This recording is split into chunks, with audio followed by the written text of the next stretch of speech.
வணக்கம் விவசாய நண்பர்களுக்கு. இப்போ பார்த்தோம்னாக்கா நம்ம சப்போட்டா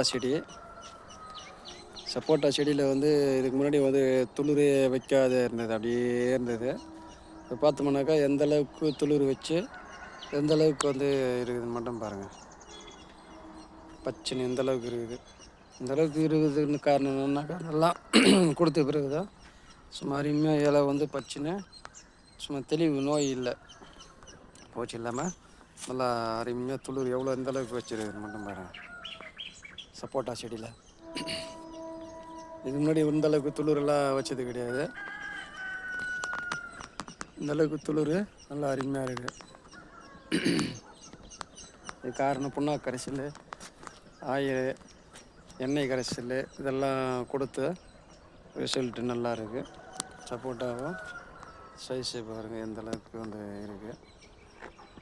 இந்த மாதிரி இனிப்பான சப்போட்டா பழம் எல்லாம் காய் இப்போ தான் பிஞ்சு வச்சுருக்குது. இதில் துளிர் எல்லா துளிர்லேயும் ஒவ்வொரு காய் பிடிக்கும்.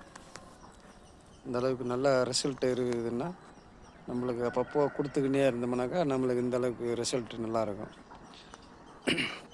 ஸ்ப்ரே நல்லா அடிக்கும் போதெல்லாம் இதுவும் ஸ்ப்ரே கொடுக்குறோம். அதனால் தளிர் வச்சு எந்த அளவுக்கு நல்லா இருக்குது.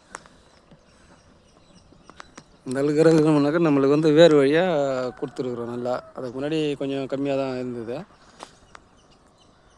இப்போ வேர் வழியாக இதெல்லாம் கொடுக்குது. நல்லா ரிசல்ட்டு, நல்லா சத்து எடுத்துக்கிச்சு. நம்மளுக்கு தெரியுது, நல்லா ரிசல்ட்டு தெரியுது. இந்தளவுக்கு கொடுத்தா பரவாயில்ல, இந்த மரமே இந்தளவுக்கு துளிர் வச்சு நல்லா இருக்குது. இப்போ எல்லா செடியுமே கொடுத்தோம்னா எல்லாத்துக்குமே நல்லாயிருக்கும், ரிசல்ட்டு நல்லாயிருக்கும்.